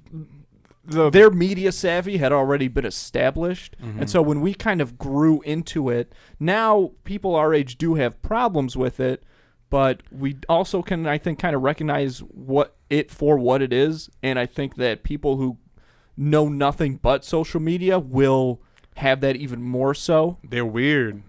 Like that story I was telling on the Gen Z, early Gen V versus late Gen Z, where, like, the kid, I'm helping this lady move this table into the car, and her son is just sitting in the car. I'm like, why he not helping you? I'm like, you struggling in the store. I'm trying to be a good Samaritan. Yeah. You know what I mean? Help this lady out, and her son is sitting in the car.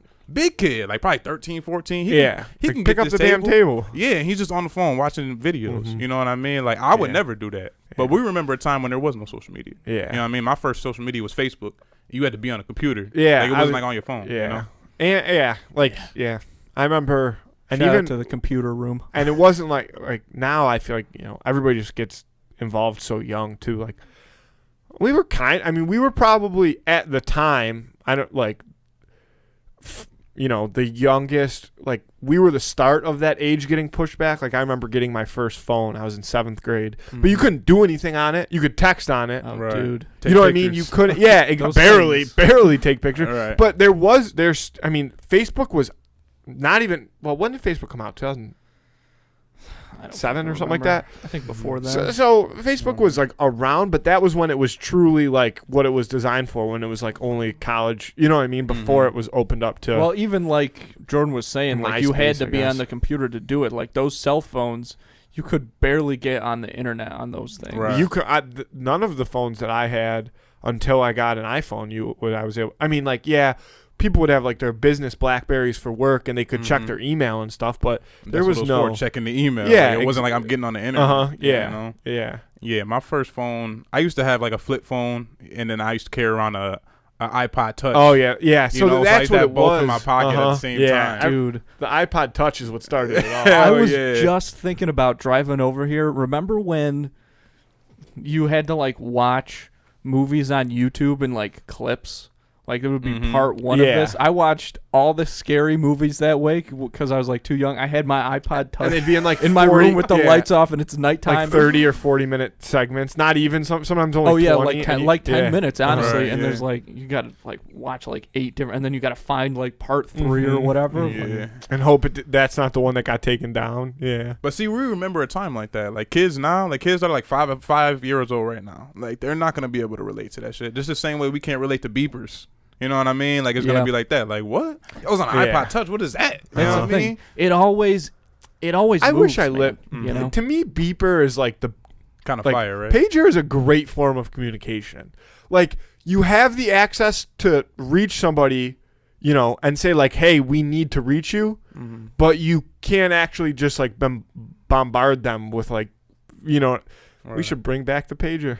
I'm with it. Because that's the thing is, I think about this all the time. Like, because of the way the world is now, you could never go back in time to a point where like, if you weren't home, people just couldn't reach you. You know what I mean? Like, that's not realistic anymore. Like, that's not how the world operates. Oh man. But you also, like, you know, You could say your phone was dead. yeah, but like sometimes you don't. Sometimes you don't want to be reached. You know what I mean? And it doesn't have to be for a bad reason. Like, sometimes you're just like sitting around, like decompressing, enjoying something else, doing something else, right? And you don't want to be reached, but you still, because of the way things work, like, you still have to be out available to be reached. You know what I mean? Right. So that's everything's why so quick now. Exactly. Right. And so I need this response now. Yeah. You know? And that's why the beeper to me is a great idea, because you can let somebody know like, hey, I need to reach you. And then it's like, okay, like, I can reach this person right now. Or if I'm in the middle of doing something, like, I don't necessarily have to do it right now. Y'all just gave me a great idea. Yeah. I'm dropping the ain't trying to hear that beepers. The beeper's going to say ain't trying to hear that. It's going to be purple. It's gonna beep. It's gonna be limited edition. Yeah, real limited. Y'all both get two free ones just because like y'all helped me out with this. We're idea. going back to this. Just came to me just now. Yeah, we're going back to the beeper. Nah, I don't know about bro back there. No. You got it, bro. They ain't trying to hear that beeper. Yeah, beeper, great form of communication. Yeah, and like, that's how, you know, doctors. I don't know if they still use beepers, but in Grey's Anatomy, they do, just call them. Yeah. Snapchat the doctor. Yeah. We got a problem over here. Yo, doc. Yeah. It's like a selfie and somebody's fucking bone is coming out of their leg. Yeah, yo, doc, my boy back here, he's coding. You're going to want to come in real quick. You got no heartbeat. That's funny. Yeah, I don't know. I do think, but to what got us to this whole point was, like, social media, right? Mm-hmm. And I agree, like, I've gotten to the point where I don't even check it anymore.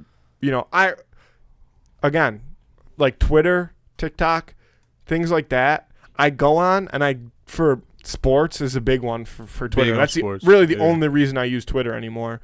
And funny shit, right? Because Twitter's still funny. And then TikTok strictly because it's hysterical. Mm-hmm. Like, yeah, I don't, everything else other than that is like, I don't even have the energy to check it sometimes anymore, because it's like, yeah, you know, again, I'm not saying this in a bad way, but, you know, the people that I talk to the most, I know what's going on in their life. Mm-hmm.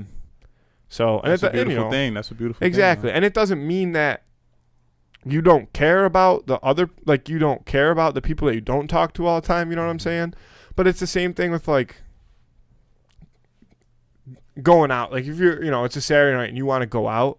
I was having this conversation with some of my friends. It's like, a lot of times you see people and it's just like, yeah, like, you know, it's nice to talk to people when you haven't seen them for a while and like, hey, how's it going? Like, see what's new, and that's all good. But when you know exactly what's going on with everybody, it's kind of takes away, like, oh, you don't even really want to go talk to those people anymore. Right. And then at that point, it's like, okay, then why are you even going out? You know what I mean? If not to, like, talk to people that you don't see all the time. Yeah, I look at social media as a tool. Like, when I'm on Instagram, I'm looking at other people's Instagrams to see, like, oh, I can implement this. Like, yeah. I don't know, like I said, I'm maniacal with this shit. Anything I'm doing, I'm like, okay, how can I implement this? You know, so that's what I look at it for. It's the best way, and you talked about, if you want to succeed at something, you have to be committed to it. And it's like, I use the example with hockey all the time. Like, I watch every single night. I watch hockey without a doubt, every single night. And there's a lot of people like that. But when it's something that, like, you've put so much into and you try to understand at a different level, like, when I watch hockey, I don't watch it even necessarily to see who wins. Like, you understand what's going on. You're like, oh, like that.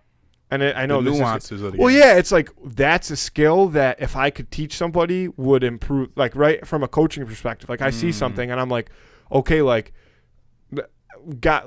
person A, right, has been not doing so well, and I haven't been able to figure out if I could, get them to pick up on that skill, they would probably do a lot better. And it would always drive me crazy that people that played hockey, when they would watch hockey, they wouldn't watch it like that, right? They wouldn't think about it like that. They would just watch it to watch it. Because, like, I don't even play anymore, and I still can't watch it without thinking about it from, like, a development perspective, or, like, trying to understand why people are doing the things that they're doing. Because, obviously, the hockey that, you're watching on TV, these guys are the best in the world at it. It's like listening to Joe Rogan, right? Like, it's like studying. Yeah. You're studying. Exactly. So, and it would always drive me crazy, like, trying to explain something to somebody.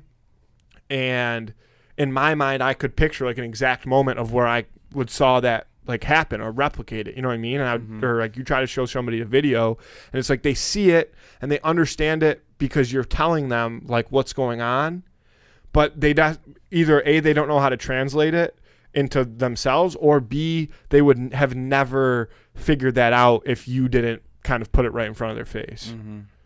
Yeah. But that's a benefit of all the stuff we're talking about, right? Is we do have access to, like, more visuals and things like that than ever. Like, we have, like you said, like, even something that seems insignificant, it's all accessible to be studied, and you can use all of it. Right. I don't remember where I was going with that, but the point is, it's just there's fucking something crazy to learn from everybody and everything. Even dumbass fucking Genghis Khan. Yeah. You can learn some shit from him. Yeah.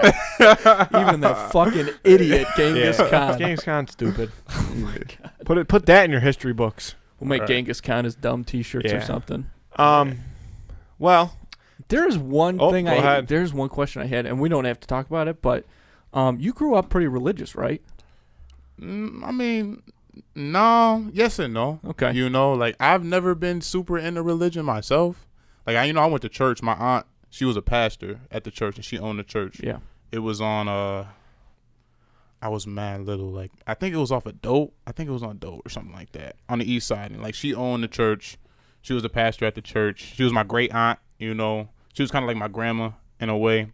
And we went to church, but as far as, like, studying religion, like, I never went to, like, Sunday school and stuff. Yeah. So, like, by the time I got older and I can make my own choice if I want to go, like, I'm trying to sleep in. It's a Sunday. You know what I mean? Yeah. Yeah. But I believe in God, but I don't really believe in organized religion, because organized religion is, like, man-made. But, like, you can't tell me how to worship God. Like, we all have our relationships with God. That's why if you Muslim, Jewish, Christian, or whatever, we all believe in the same shit. It's just how you go about showing that you appreciate the God. Practicing it, right? Or whatever the word you want to use for it. I refuse to tell. Exactly. Like, you can't tell me how to practice. Spirituality per se. Yeah. I was just curious about that, because we grew up, I would say, the same. Like, we all grew up going to church, not being religious, right? So I was just curious about like how you feel about all that now. And we were non-denominational too, which means it was like we go to church. Like I said, my aunt was the pastor, and like it was, she would preach on her interpretation of the Bible. It wasn't like, oh, we're Catholic or like, oh, we're Pentecostal or whatever. You know what I mean? And everybody that went to the church was family. Like, I'll go to church and like I'll see all my family there, my aunts and uncles and everything. You know what I mean? So it was kind of like that, like really just seeing your family and just like praising God. Yeah, and I think it's cheesy. Well, it's kind of like a cheesy way of looking at it, but you kind of said it, and it kind of seems like that's how, it was when you were growing up too. Was like, your organized religion serves a great purpose for a lot of people, and but you're right, it was man-made, and a lot of it was because people need something to believe in, and that's just why they, like, it was based to practice the way that it's practiced. Like, I'm kind of similar to you in a sense where, like, you have to have faith in something, right? Like, you have to feel that you have a purpose and, like, something to not keep you safe, but, like, to give you hope, something right? To have faith in. Yeah, exactly. To have faith in is the best way to say it. And that doesn't, and it can be anything. Like from that, and it just goes to exactly what you said. Like it doesn't, matter what you are or how you're doing it. It's like the idea behind religion was to give people faith and hope and give them something to like lean on. And that's a super important thing in like the way that people are able to kind of survive. Yeah, that's the thing about religion. Like, religion helps people. Don't get me wrong. Like, it does great things for people. Yeah, there's people that like without religion they wouldn't be who they are. But like, I don't need a fucking rule book to tell me how to be a good person. You know what I mean? I know what's right from wrong. I know, treat others the way you want to be treated. But also, like, if I treat somebody so differently or we get into it or whatever, it is what it is. That doesn't make me a bad person. I'm going to hell or something like that, And also religion is, like a safe haven because, a lot of people be like, can't fathom what happens after you die. Yeah. And that's a big thing with religion. Like it kind of tells you, oh, this is going to happen when you die, but like, I don't care what happens when I die. I'm living right now. Yeah. You know what I mean? Yeah. I'm just trying to be good. And that's like kind of what I was getting at too, I guess, without necessarily saying is it gives people like hope, again, you said faith and that's what it is, but like hope, right? It gives people something to look up to when everything else is looking down, I guess is a way to put it. And the fact that it's like an arbitrary thing, like it's not like, yeah, I'm not gonna say God isn't real, but it's like not a physical thing that you can, so it can't let you down. You know what I mean? Exactly. Imaginary friend can't like, steal your fucking clothes or some shit. You know what I mean? It's imaginary. You know what I mean? Yeah. Andrew has a bunch of imaginary friends. Oh yeah? No. Sam. Sent him to foster's home for imaginary friends? Yeah, he's got a really good imaginary friend. What shows, just because I feel like we probably watched some of the same one, what were some like shows that you grew up watching? Like I gotta know. I feel like you watched some good ones. Everything. Well, growing up, like we couldn't watch TV on weekdays, right? Wow. Till I was damn near till I graduated high school. You know what I mean? Like, in high school, I could have watched TV on weekdays, but like it just felt weird. You know what I mean? Yeah. Like I don't want my parents to say some shit, right? Like, why you watching TV? So we can only watch TV Friday, Saturdays, Sundays, right? So at those times, like, Nickelodeon, right? And then like Cartoon Network, and then what is it called? Toonami. Remember Toonami would come on? I remember Toonami. Saturday nights. That was my introduction to like anime. Yeah. I'm not really into anime now, but like back then, like the animes would come on. Billy and Mandy and shit like that. Dude, like underrated show. People don't talk about that. Shit was scary enough. Though, low key. Yeah, a lot of those Cartoon Network shows were freaky. Pinocchio, like one that they had that was always trying to eat Billy. Oh yeah. No, that's scary. Andrew always liked that show Chowder. I never really liked that show. It used to didn't freak like me Chowder? out. I just some of those cartoons, like the way that they were drawn and stuff like that, just was very dark to me. And it just, even though the content itself wouldn't be dark, it would just like. I didn't watch Chowder though. That was kind of later on. Yeah, though, right? Yeah, it was. That was like when we were probably like 13, 14 when you would watch out. I don't know about that old, but all of the Nickelodeon and cartoon show, Disney Channel. Like I feel like Disney Channel was probably like the GOAT. Yeah, when it comes to it, yeah. Disney Channel was different back then. Yeah, like Disney Channel's probably like the Hershey's bar. Then you got like Nickelodeon as like the Snickers. You feel me? Then Cartoon Network is like Kit Kat. You feel me? That's how I put it. Different.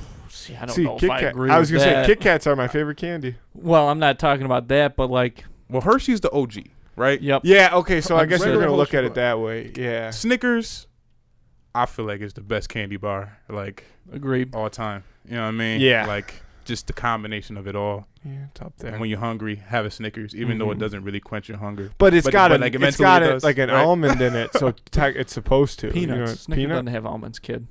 It's a peanut. Wake up. Whatever yeah, it is. Man. And then Kit Kat's a classic as well. Like, Yeah. I feel like Kit Kats are underrated. Yeah, Kit I feel like Kats, Kit Kats Crunch are great. Bars. Those are two go-tos for me. Yeah. Sneaky one, Butterfingers, and I always never would eat Really? Butterfingers growing up because You don't like Butterfingers? see, I never Love ate them growing up Butterfingers. because you liked them. So to me, that was a bad sign. But like. Butterfingers suck now. Honestly, it was probably like last. be It was good. last Halloween. Our parents were out of town. I was at their house passing out candy on Halloween, and one of the things they had was Butterfingers, and there was a bunch of them left over. And for like a week, I was just smacking Butterfingers. I was like, "Damn, these things are good." One thing about me, I'm a candy fiend. I'm not gonna lie to you. Like I could eat so much candy. Like my dad used to have like a bucket of candy on the couch like all the time. Like we would just fill this bucket up like year round. Like we'll just have the Halloween basket like out on the couch year round. So like is the candy fan. Is candy your go-to? Like if you're not dessert, but if you're like at home and you're like, "Ooh, I need something sweet," and you have like the option of like a candy bar, some ice cream, or some cookies. I mean, I work for an ice cream plant, so like I have like unlimited ice cream. You know what I mean? That would be dangerous to me. I would be 450 pounds if I had unlimited ice cream. Yeah. I live down the street from an ice cream like place now, and every single day for the entire summer, I walked there and got ice cream. Almost every single day. That's wild. Like up until like I mean they closed probably at the beginning of October and like maybe even mid-October. Like I would walk there. It's like not even a 2-minute walk, and I would get ice cream. I was eating so much ice cream. I have a mean sweet tooth. Like I love ice cream. I just love it's sweetness. So close. Like, it's just so like anytime I go into 7-Eleven or something, I'm like, yo, let me get a Snickers real quick. Yo, like no matter what I'm going in there for. Have you ever 7-Eleven? Do you like cookies? Oh, I love cookies. 7-Eleven sells these M&M like sugar cookies. They're up in the front. They're 2 packs for like $2. I know exactly what you're talking about. Those are I know all the sweets, bro. are the best fucking cookies, dude. There was days where I would get ice cream and then stop at 7-Eleven and get those cookies. Like I love those cookies too. They're up there. It's either that or ice cream. I'm eating one of the two. And if I wasn't home, it would be DQ. Had to go DQ. Brownie Batter Blizzard. Triple B. Triple B's. Have you you know how good brownie batter is? Like not because it has that like that gritty texture from the brownie mix, but and that gives it that specific taste. Yeah. A lot of, there's like brownie ice cream. There's a lot of different brownie substitutes when you're talking about desserts. This Brownie Batter Blizzard at Dairy Queen, I'm convinced that they put actual brownie batter, like the mix, in it because it has the identical taste to like uncooked brownie batter. It is the best. That's your shit.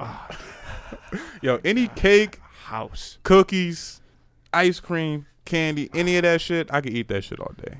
I always like salty stuff. I was always a salty you're guy. a weird guy. You're like I'd be eating a cookie, you'd be eating pretzel sticks kind of guy. I love pretzel sticks, man. Pretzel strips dipped in the Nutella, though. Yeah, see, I like if you get like that fake cheese dip, like that when they come in the packets. Oh yeah, I never liked the pretzel ones. I liked the cracker ones. You were supposed to spread. I was a dunker, and then I would eat that. I would eat the rest of the cheese with my finger if there's any left over. That's gross. Fake cheese, top tier too. Fake cheese.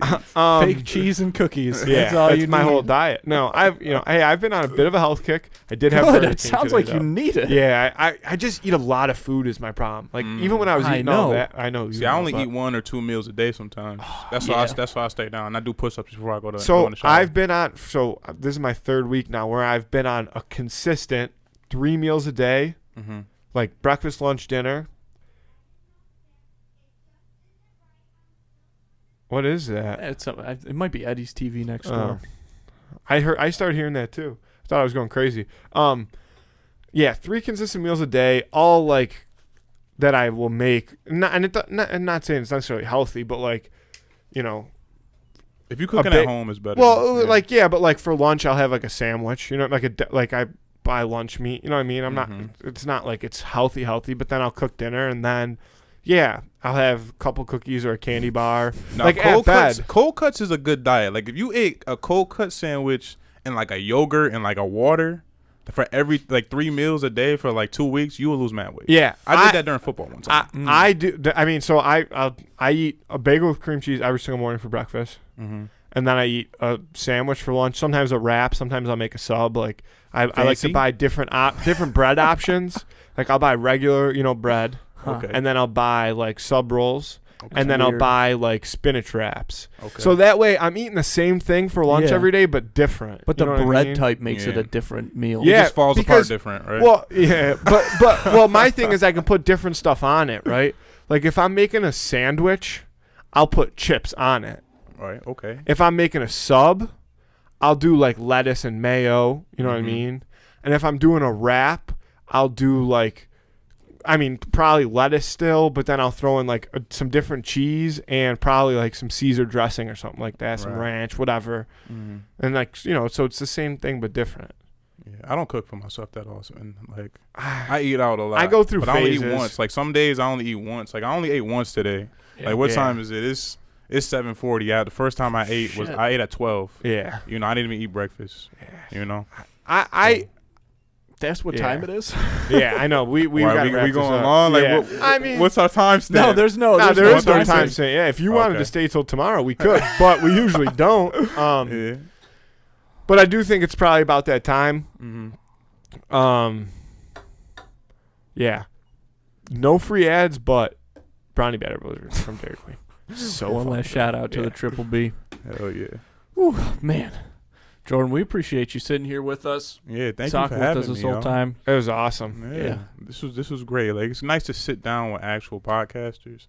You know what I mean? And just have a conversation. Yeah. And like, hey, I'm going to have y'all on my show. You know what I mean? Sign us up. We will probably come dressed in some type of wacky apparel. We'll dress in our church clothes. Yeah. That's what we wore when we did Connor's show. Yeah. Okay. Yeah, and we will look good doing it. But we would love to come on, and we appreciate you coming on. It was so fun. Not all the time, but there is times where I'm like, damn, we have been going for a while. We should wrap it up. That was one of those things where I feel like if we would have just found another subject to talk about, we would have gone another hour. Oh, yeah. 100%. So, yeah, it would have never stopped. So. We kind of in that flow. You ever seen the movie Soul? I didn't watch. No. Oh, is that it's the cartoon? Movie. Oh, yeah. I was going to say Disney, but I knew it wasn't Disney. They're like when you doing your passion, you get into a flow state. Like, like people who freestyle and they just close their eyes and they're going. Yeah. Somebody that's like on saxophone and just going.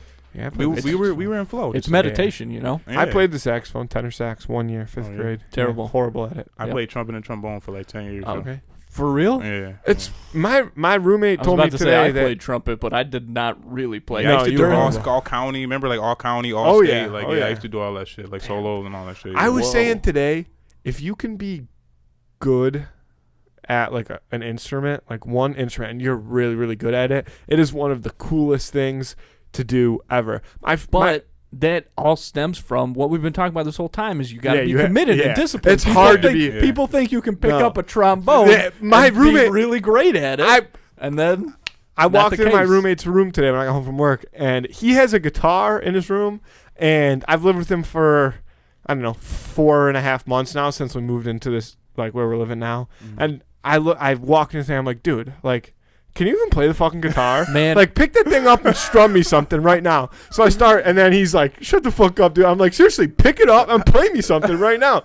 So, and I'm like, I'm like, strum me some chords. He's like, all right, I'll play a few chords. I'm like, nah, you know what I mean. I don't want just a chord. He's like, this is a chord, this is a chord. I'm like, can you even play a thing? He's like, I can play like riffs and stuff like that. He's like, but I haven't practiced since like last February. I'm like, that's bullshit. He's like, well, I used to be really good at the trumpet. I'm like, well, that doesn't do me any fucking good because you don't have a trumpet, do you? Yeah. So, man, I'm telling you, if you want to make some money, be a guitar salesman because people buy guitars and then just like you have like some really nice guitars, and I only have one guitar now. I gave the other one to our cousin because he played, but I still slap the bass.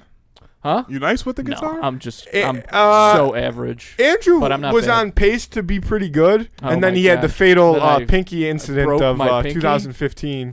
My career was cut short. Damn. Yeah, because you got off the routine. I was pretty good at trombone. Like, it was kind of like that. Like, I picked it up, and like I started out with trumpet. Then my band teacher was like, "You should try trombone." So like I came in like during lunch one time. And it was just like that. Like, as soon as I picked it up, I was like, oh, bet.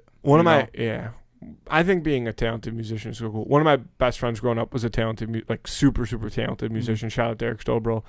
I think we had him on the show. Yeah, he's been on the show. And like you could put any instrument in his hand, and he'd do like a quick like look at it, and he'd just play it and be like very good at it. He's I can't play now though. Don't get me wrong, because like.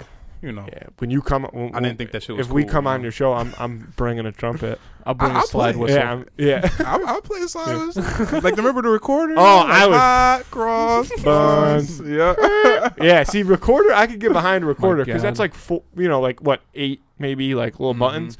Like that's boom, perfect. Or like, what's that thing that Jack Black plays? Oh, I don't know what that thing was called, but it's like a fake saxophone. It's like a toy saxophone. It's like a bassoon or some shit.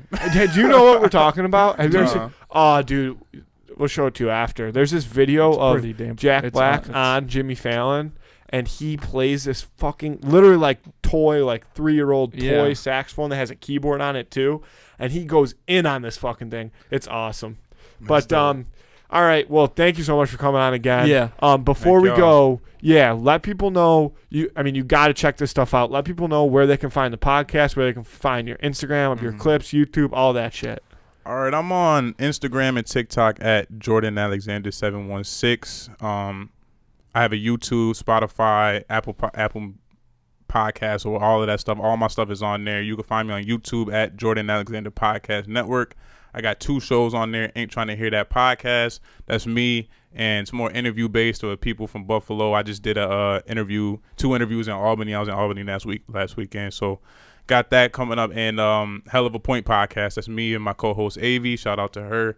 And we just talk about different topics. Tomorrow is pursuing your passion and working a 9 to 5. That's the topic for tomorrow for Hell of a Point. So, and those come out on Sundays, and then Ain't Trying to Hear That comes out Wednesday, Thursday, depending on, my work schedule and editing and all that shit. But Hell of a Point on Sundays and Ain't Trying to Hear That on Wednesdays, we'll say. But gotta check them out. They're probably the best 2 local podcasts out there right now. Ooh. For real. They're really good. Ooh. Sorry, just an ad. What are you? Oh, you. I was gonna pull for when the show ends. Yeah, I was gonna. I want. Okay. Hysterical. All right. Yeah, that's high praise. I appreciate that. I like you guys' podcast too. Like your production quality is great. Like that's like a big thing. Like your topics are great. You have great people on, and like we on our way to the top, y'all. Yeah, we'll see you there. To the top, no doubt. Thank you for letting me into the cooler. Thank you for coming on. 3 in the cooler. Yeah, today. hell yeah. No better way to do it. All right, thanks, Jordan. Yep.